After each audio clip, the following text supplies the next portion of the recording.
Well, this is very, very different. I've been with Tommy for about 1.5 years now. We've gone to lots of protests. We've been to universities. We've been around the UK. But something very different has happened. And that's that people are now absolutely furious about this. There's a electricity almost in the air of people who have completely had enough of all of it.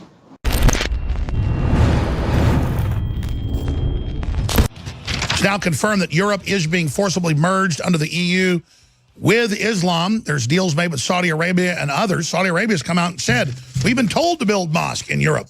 We've been told to do this. It's what the Catholic Church wants. It's what the new Pope wants. They want abortion.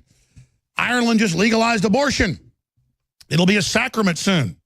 Well, Kalen Robertson has been there when this happened to Tommy. He's been covering the live events as they scaled the gates there at 10 Downing Street, almost total news blackout. Now they're at Speaker's Corner. He just got back to his place after all of this. They're in London. And if you just joined us on all those radio and TV stations out there, I think it's better if Kalen describes to you, just in a snapshot, who Tommy is. Most people know, now they do. And then the order that the press, thousands of different comments online taken down, hundreds of mainstream news articles from BBC to Sky Television just deleted the articles and said, we've been given a D notice. So again, England is not as free as folks think. Certainly not if you are actually someone from there. So thank you for coming on. You're at Kalen Rob on Twitter.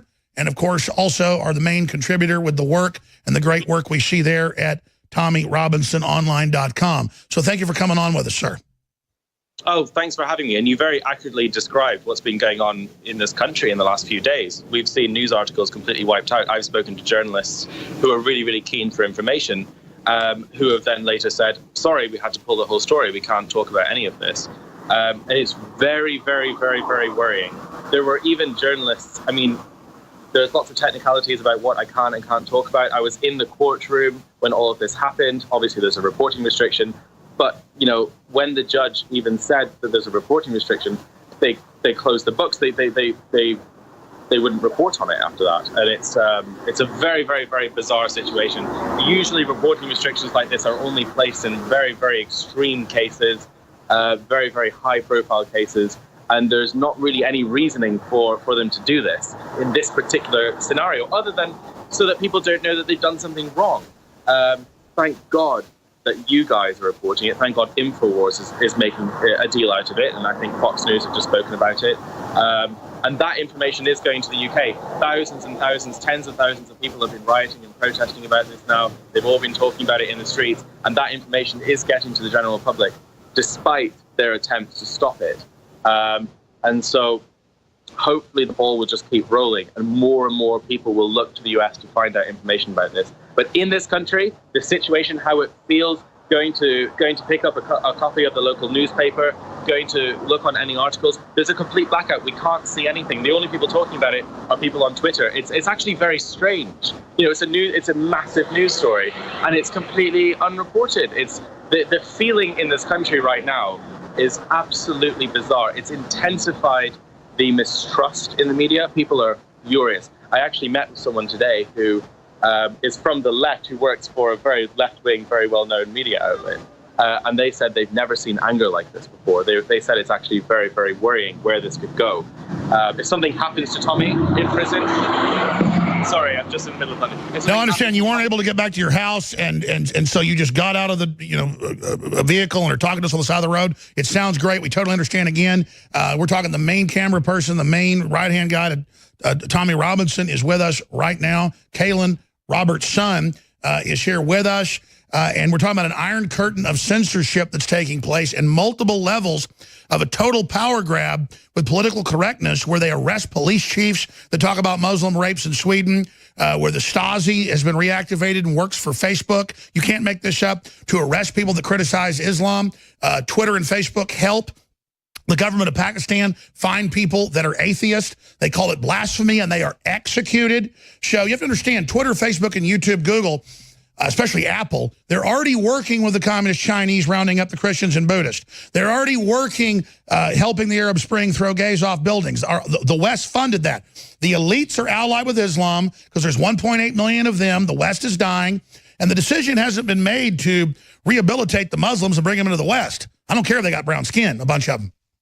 But their culture is pure, absolute evil, many of them.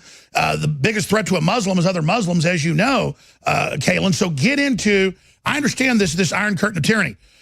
He simply reported that they were having, as you know, huge trials on the child kidnapping rings that he had first exposed and been put in prison for. They give him a sentence for that. Then he's given 13 months commuted. He simply goes and covers they're having a trial. Nothing about the details of the trial, just that there is a trial. That's totally normal under jurisprudence, English common law, Magna Carta, Bill of Rights, Constitution, and your own law. Everybody knows that. They take him to jail for that, and then they order everyone not to talk about it, period, and denotice hundreds of publications. As you said, talking to other members of the press, this is unprecedented, and we have seen thousands hit the streets. Describe what you've witnessed, the level of awakening here, that this is beyond the old Soviet Union. Well, this is very, very different. I've been with Tommy for about a year and a half now. We've gone to lots of protests. We've been to universities. We've been around the UK. But something very different has happened, and that's that people are now absolutely furious about this. There's a electricity almost in the air of people who have completely had enough of all of it. You're right about what you said with people being terrified, and the establishment, and our very establishment and our police being terrified about reporting on these grooming gang scandals. We haven't seen press restrictions on any cases with, people like Rolf Harris and all of these big, massive, high-profile cases with white pedophiles and things like that. We have the BBC with helicopters outside their house as soon as there's any accusations. This is completely unprecedented, and people can see straight through it. And you can feel the tension in the air of this country right now. You can cut it with a knife. It's so intense. It's quite scary, actually, seeing where this could go. And obviously, if any harm comes to him, I can predict mass violence across the UK. I can predict towns and cities coming to a standstill. We will not. What's about to happen is a change in a way we have never seen before in this country. Everything is shifting. There are journalists and there are mainstream people. I've met MPs and very, very high-profile people contact me and talk to me and saying that they want to go straight out, guns blazing, and going against this, but they'll probably lose everything. It's torn apart the fabric of the country right now, and everything's sort of fractured. I can't really describe how insane all of this is. I was in an LGBT bar the other day, yesterday, and everybody in there was talking about it. You've got fringe groups on the left, gays and transgender people, everybody shaking our hands and talking about this. It's united everybody. Who existingly would have been on the far left. It's very strange. Because the general public, whether you're liberal, conservative, black, white, whatever, you're against pedophilia, even the average Muslim, but you've got this strand of Islam that does it, sex traffic going on, blacks being sold in cages in Libya, all this, and now we're finding out it's there. And as you said, they find a dead girl at Jimmy Savelle's place. It's national news. It should be. You've got helicopters at the Royal Palace when they find a dead kid buried in the backyard. But now suddenly there's a total blackout on these grooming gangs because, well, don't we know, it came out, a month ago before they did a blackout, that it turns out the major police and other social worker leaders were using the Muslims in many of these cases. Don't say which ones. I know you can't. Even though it's in the news there, you'll be arrested. Think about that, folks. They have the Muslims like Renfield, some let the Muslims off the hook here, are delivering it to the pedo British elites. Well, they don't, yes, exactly, and they don't quite know what they've done. I think the people who have instigated this, the people who have orchestrated it, the people who thought it was a good idea to silence him, are so out of touch, they don't quite realize that it's not going to work. In 2007, at the beginning of the EDL, when Tommy was starting out, they used to use these very tactics. They used to silence him, they used to throw him in jail, and no one knew about it. There wasn't the internet, there wasn't social media, there was no one to cause outrage. You do a press blackout and nobody knows what's going on. Now, they do not realize what they have done. In fact, if they wouldn't have put this press blackout, maybe not as many people would have known about this because it's caused such a scandal. They're so out of touch, they don't realize how this is going to erupt and how this is going to completely fail. This is, it's unprecedented.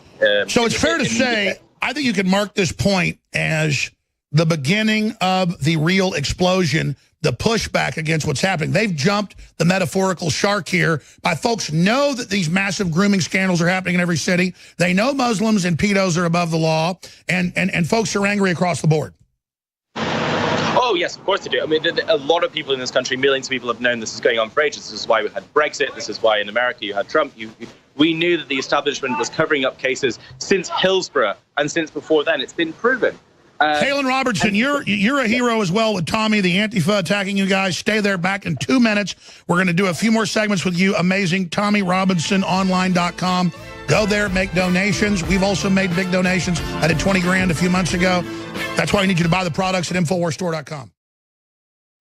I get the treat of having George Soros and Hillary come after me. But quite frankly, that is a treat because it means I'm doing something. I'm a man. I don't like to go through these tribulations, but it's got to be done. I look at Tommy Robinson and how they tried to kill him with bleach in prison and all he went through and losing his house and his tanning salon just because he saw kids being run out of a kebab shop next door.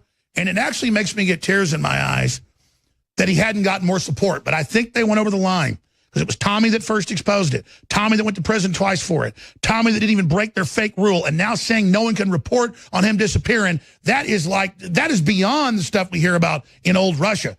Short segment here, another segment coming up, then Roger Stone. But Kaylin Robertson, I'm not kissing your butt here. It's true. When you guys get attacked by Antifa, when the police stand down, the things you do for free speech worldwide, the examples you and what Judy Brown, or is it Julie Brown?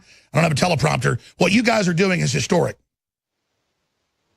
Thank you so much. It's really kind to hear things like that. I mean, there are people who go to war and who join the military and have their limbs blown off and things like that, and I find that far more incredible than anything that we would be doing, in terms of fear and things like that. And I don't see how more people aren't doing it. This is what I find really interesting. I don't see how more people wouldn't risk a cushy job or something like that to go out and speak out against this and to go and join this. But let me say something on that. They've got studies in Europe, UK, and here. And I'm not taking away with Memorial Day coming up to charging a machine gun nest and dying, but you're trained, you're in a group, it's a mission, you're empowered. When you're going against the media, the establishment, and all of it, and social constructs, saying no, they found in studies, is harder than charging machine gun nest. It's rarer than that when the whole social structure is against you. When the social structure says charge the machine gun nest, then get people to do it. You see what I'm saying?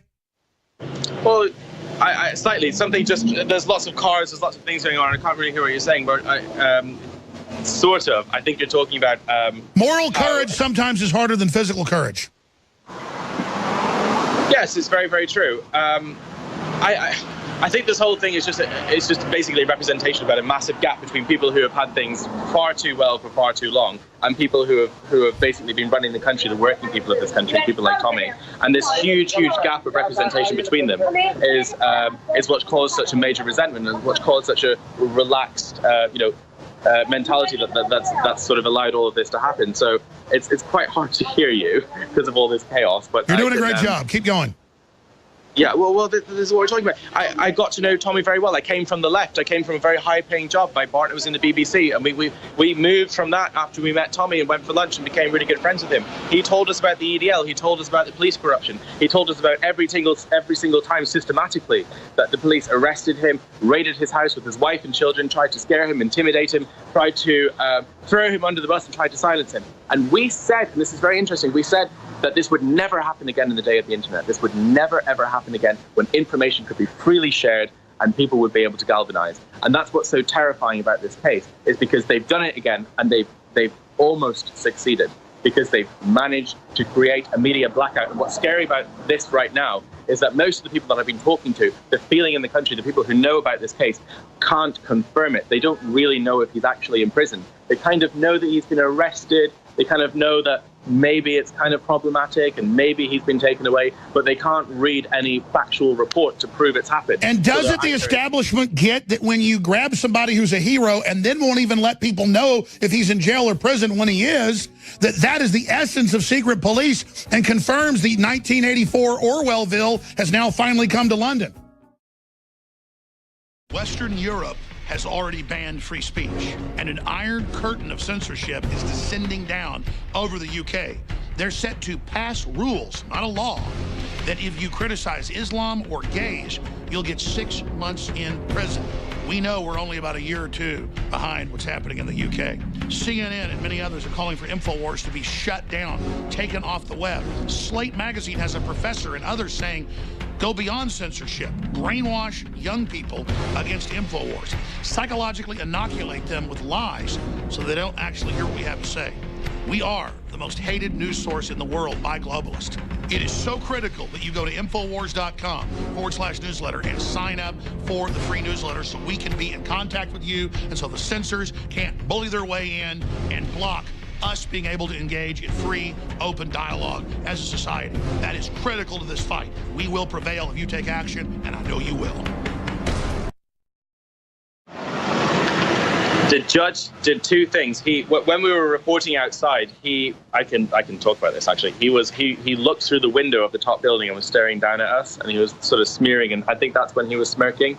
I don't think that happened in the courtroom, but he was smirking and looking. Yeah, somebody, I saw that on Twitter. I was trying to find it earlier. If you go to Real I Alex saw that Jones, happening. And you know what else I can say? I haven't mentioned this. About 5 minutes before the judge looked through that window at us, the rape gangs, were doing this and pointing at us and doing death threats to us on the street from the same window that the judge was smirking at us through 5 minutes before. I haven't reported this yet. And they were making death threats at us. And we reported it to the police right as it happened. We said, there are people in that room, in this courtroom, who are making death threats at us and doing these sort of signals. And what are you going to do about it? If we did that, what would you do? And the police responded, well, that would be a different situation. 100% true. I think there's actually a video clip of it. I need to go through all this. And then the judge looked through that same video. There's the picture. That's the same window that the defendants were making death threats through. He's been working with Tommy Robinson for over a year and a half. I've had him on many times. He is on the street in London after huge protest all over the city. Almost total news blackout, an order to not cover that he's in prison. The average Brits are everywhere. He says even liberals, you name it, if you just joined us, are saying, where's Tommy? Is he really in prison? Because the media won't report. He is in prison. He's talked to him in prison. He can talk about that, but not why he's in prison. But I'm in the U.S., I can tell you. Fox News talked to the lawyer, talked to others on condition of anonymity. And they admit in the Fox News article on Infowars.com, we've got even more backstory, but Fox is confirming this, that they've told thousands of journalist groups you'll be put in jail too if you talk about Tommy being arrested, period. Now, that has finally gotten people to click out of where they're at. Tommy Robinson, the activist that first exposed the giant child kidnapping rings with the Muslims, who was put in prison for it. It's now all over the news, they're confirmed, but they've now put him in jail for it. This is unbelievable. So, Kaylin Robertson, you're on fire. In the 8 minutes we have, lay out what you can say about Tommy. You're his contact, what he's saying, how he's doing, what you witnessed, where this is going, the huge awakening you've witnessed. Okay, well, we obviously arrived in Leeds to cover a grooming scandal of 29 men who had groomed hundreds of women. There was no evidence of any reporting restriction on it. We read out simply facts from a reputable, credible newspaper. We read out the allegations. We used the word alleged. There was nothing unlawful at all. We had done all the research beforehand, all of it. It wasn't a contempt of court thing. We weren't releasing information about the case that could jeopardize it or that wasn't already publicly available in the local newspaper. So we just decided to go out there and read out those charges and video the people who were the defendants who were going in. Those people have already had videos taken of them and already had pictures taken of them, so we weren't releasing anything new. The police immediately arrived, 9 of them, walked outside a car, arrested him, took him to a prison, told us that it was for breach of the peace. Very strange, given that it's one man with a phone. We went to the prison cell where he was being kept at. They said he's been released. He's not here anymore. And then we found out that he's being taken to the court. And then the court process started. And for tyrannical law reasons, I can't tell you what happened in that courtroom. It was, I don't know if this is legal or not, but it was minutes long. It was 3 or 4 minutes long in that courtroom. There was no bail. There was no back and forth argument. There was no proper defense. It was minutes. And then he was taken away, gone, straight to prison. No chance of bail, no chance of leaving. That's it, blackout. And then the press couldn't talk about it. The journalists who were in that room closed their notepads as soon as they realized there was a press restriction, and they went home and they didn't talk about it. And that was it. And they thought it was silenced. And that's where we're at now. And now we're in a situation where hundreds of thousands of people in this country are going out and protesting, and they're furious. And people who I never expected to be talking, who are from the left-wing media, are saying that they've never seen anything like this before. They've never seen anger like this before. They're worried about the whole country being burned down. And people have to go to the US, who fortunately have the First Amendment, to read the information about this. They have to go to InfoWars. They have to go to Fox News. And they're losing their minds. Everybody is losing their minds. They can't comprehend that this is happening in a first world democratic country. And that's all I can report on. I can't talk about the rest of the case. There's lots of things that happened in there that were ridiculous, but I can't reveal the information right now.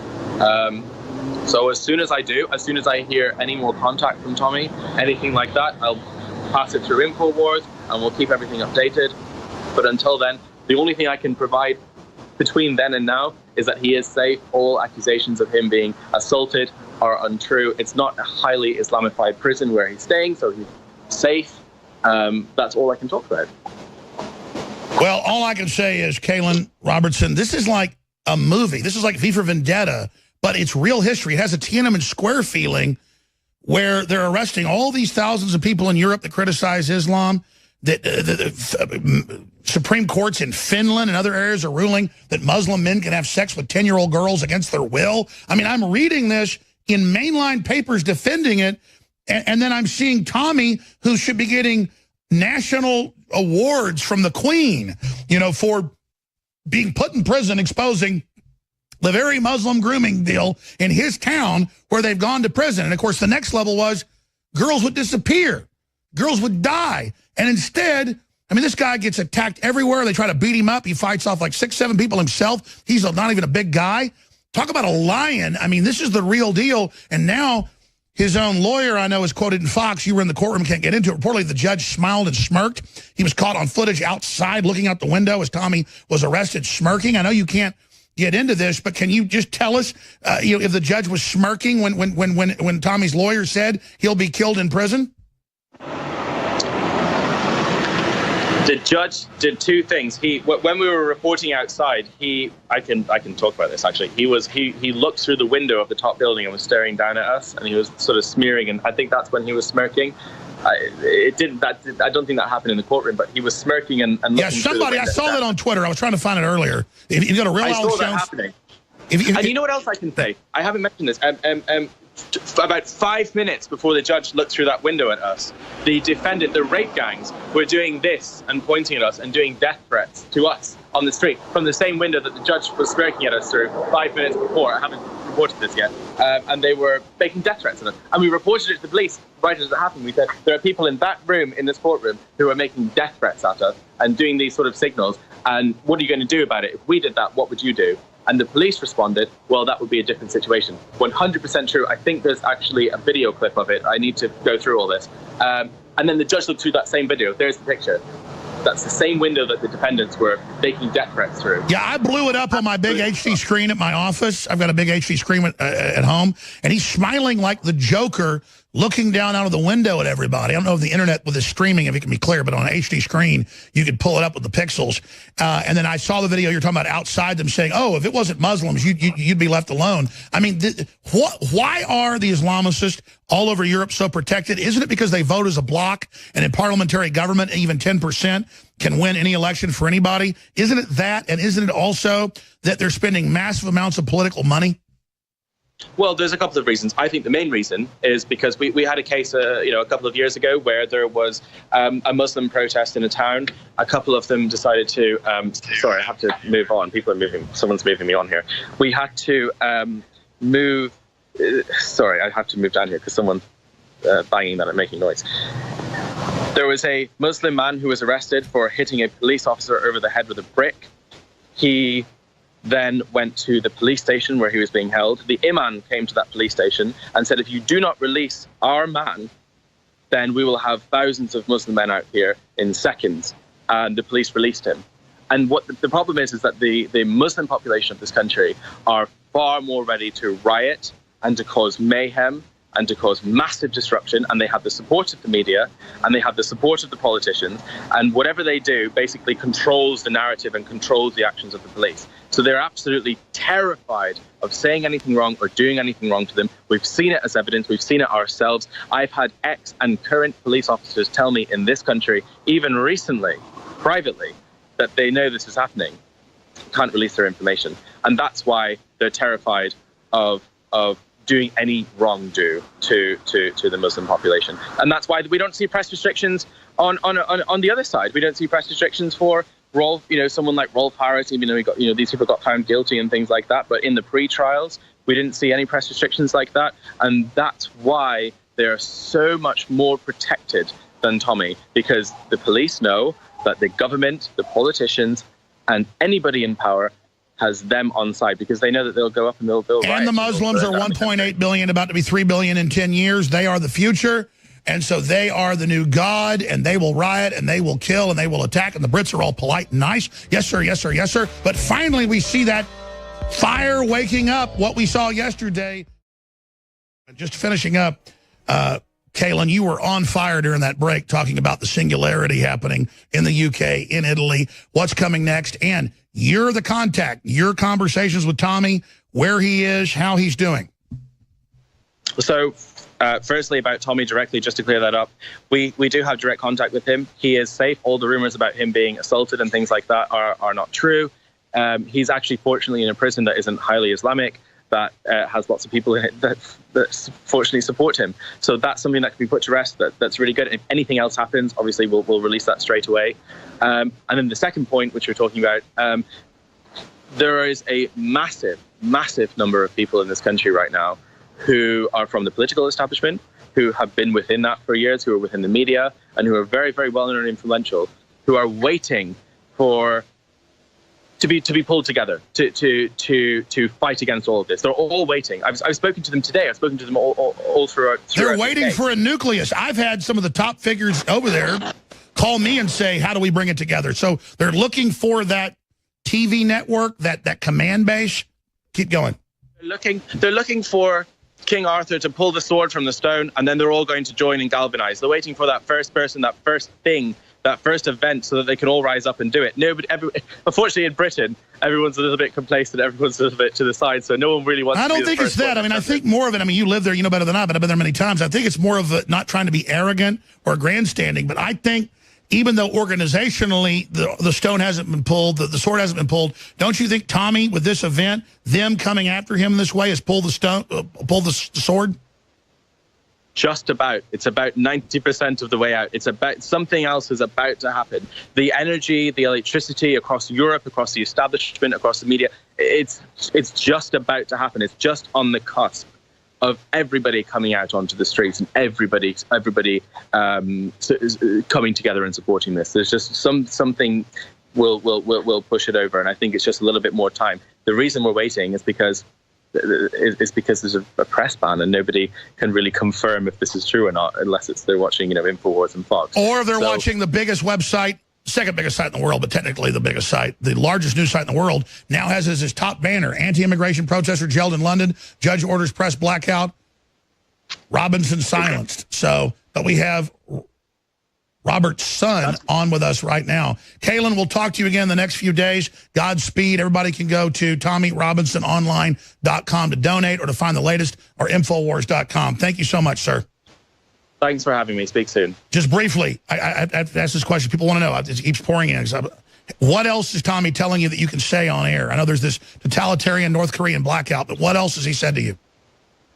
We have seconds on the phone, so I'll know more stuff in the next couple of days. But the main information now is just that he's safe and that he's happy for us to pursue a legal battle. Does he know how big all this is? Nope, he has no idea. But there's no time to tell him. We have seconds on the phone. There's no time to tell him. He has no idea what's going on right now in the outside world. He has no idea. That's right. I read when you go into UK prison, you don't get to talk to family for 8 days, and that you're only allowed 30-second phone calls. I actually went to look at Wikipedia. Is that accurate? Well, it depends on the prison. Some of them are very cushy. Some of them you're allowed phones and internet, but this one isn't, obviously. So he won't have access. Kaylin, thank you so much. Thanks. Speak soon. Wow. I mean, I am totally blown away. And thank God Drudge Report cares about this. Thank God Fox News at least has an article or two. Thank God Infowars.com is there. Go to drudgereport.com. That is beautiful. Top Drudge right now, ladies and gentlemen, is what's happening. And that there's a news blackout. You're arrested. That poor guy who we've had on probably 10 times before, Kalen, could not even tell us what was going on. During the break, I was trying to get stuff, and he was scared to do it because they'll throw your butt in prison. Survival Shield X2 Nascent Iodine. If you're interested in healthy thyroid, if you're interested in well-being, if you're interested in having a higher IQ, which this has been linked to, get your powerful Survival Shield X2 at InfoWarsStore.com.